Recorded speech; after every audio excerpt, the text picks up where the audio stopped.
Hello students, class 10th English medium.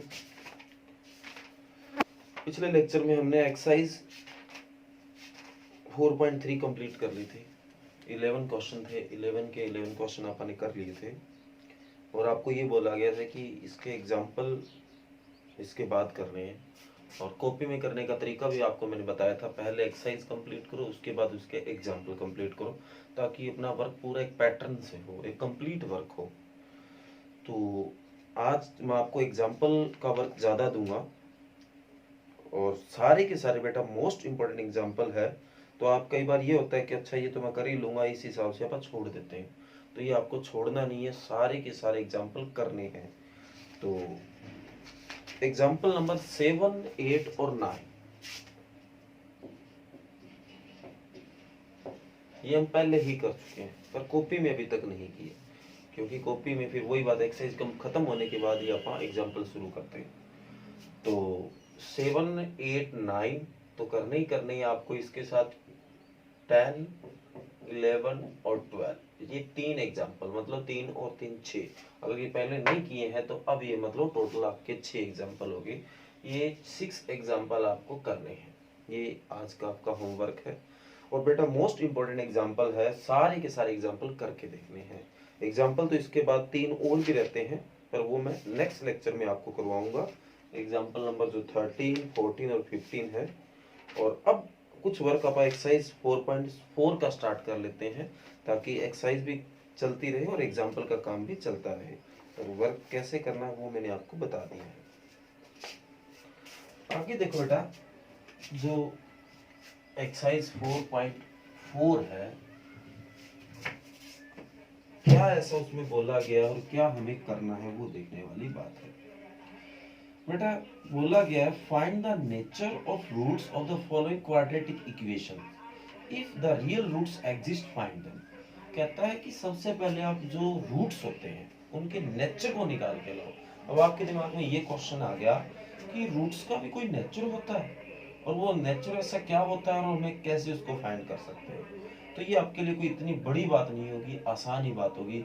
याद होगा हमने डिस्क्रिमिनेट निकाला, याद है डिस्क्रिमिनेट में जब निकालते थे मैं आपको कहता था 0 आए तो चल जाएगा, 0 से बड़ा ग्रेटर देन आए मतलब पॉजिटिव आए तो चल जाएगा, बट 0 से छोटा माइनस का आए तो आपको छोड़ देना है। बस वही इसका नेचर है कि किस केस को 0 से बड़ा आ जाए तो उसको क्या बोलना है, 0 से छोटा आ जाए तो क्या बोलना है, बस उसी के बारे में बात कर रहे हैं।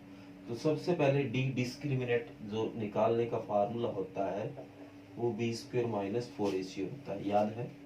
तो d की जो वैल्यू है वो 3 तरीके से आती है।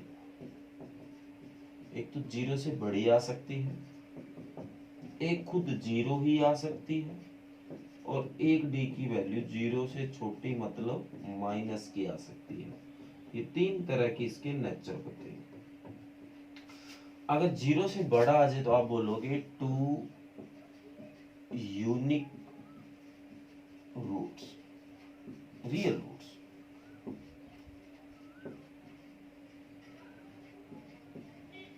यहाँ पे दो अलग अलग, यूनिक का मतलब होता है अलग अलग, जो भी दो आंसर आएंगे ऑब्वियस है दो तो आने हैं, क्योंकि एक क्वाड्रेटिक इक्वेशन है और क्वाड्रेटिक इक्वेशन में आंसर तो दो ही आते हैं, और वो जो दोनों आंसर आएंगे वो दोनों के दोनों अलग अलग आंसर आएंगे। मतलब d की वैल्यू अगर पॉजिटिव 1 आ गई, 2 आ गई, 0.5 भी क्यों ना आ गई हो, अगर पॉजिटिव है तो जो भी दो रूट्स आएंगे वो पॉजिटिव आएंगे। और रियल ही यहाँ पे सारा वर्क है, रियल के ही ऊपर आप सारा वर्क करना है। और अगर इस तरह का आ जाए तो 2 इक्वल रियल रूट्स। अगर इस तरह की चीज है तो यहाँ पे दो इक्वल, जो भी दो आंसर आएंगे दोनों एक जैसे आंसर आएंगे। और अगर यहाँ पे आ जाए इस तरह केस आ जाए तो आपको लिखना है नो रियल रूट्स, यहाँ पे कोई रियल रूट्स नहीं है। तो इस बात का आपको ध्यान देना है, और यहाँ पे रियल रूट्स नहीं मिलेंगे, ये इनके नेचर है।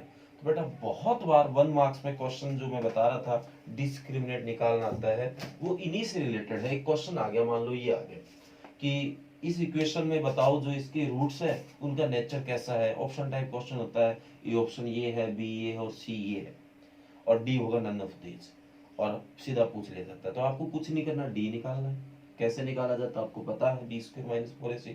अगर वो पॉजिटिव आना है तो आपको समझ जाना है कि यहाँ पे जो दो रूट्स आते हैं वो यूनिक है, अलग अलग है। और अगर वो जीरो आए तो आपको समझ जाना है कि वो दो आते हैं वो सेम है। और अगर ये हो जीरो से छोटा मतलब माइनस में हो तो आपको कह देना है कि यहाँ पे कोई रियल रूट्स नहीं होगा।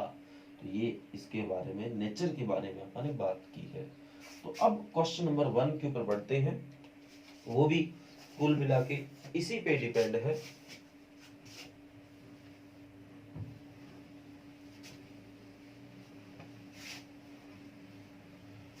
फोर पॉइंट फोर एक्सरसाइज,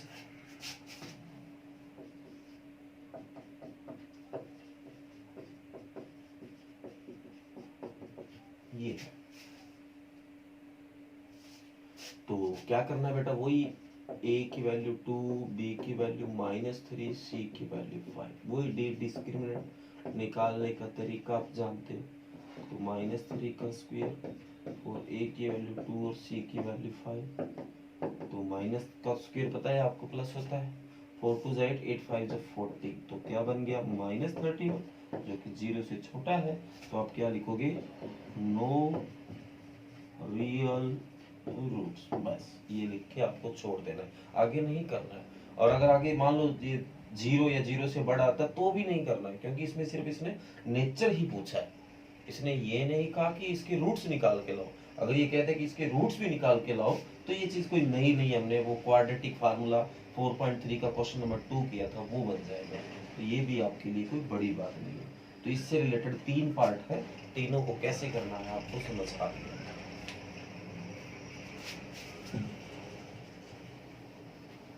आगे बढ़ते हैं क्वेश्चन नंबर 2। बेटा बहुत बार पेपर में ये क्वेश्चन बना है, कहता है find the value of k for each of the following quadratic equation so that they have two equal roots.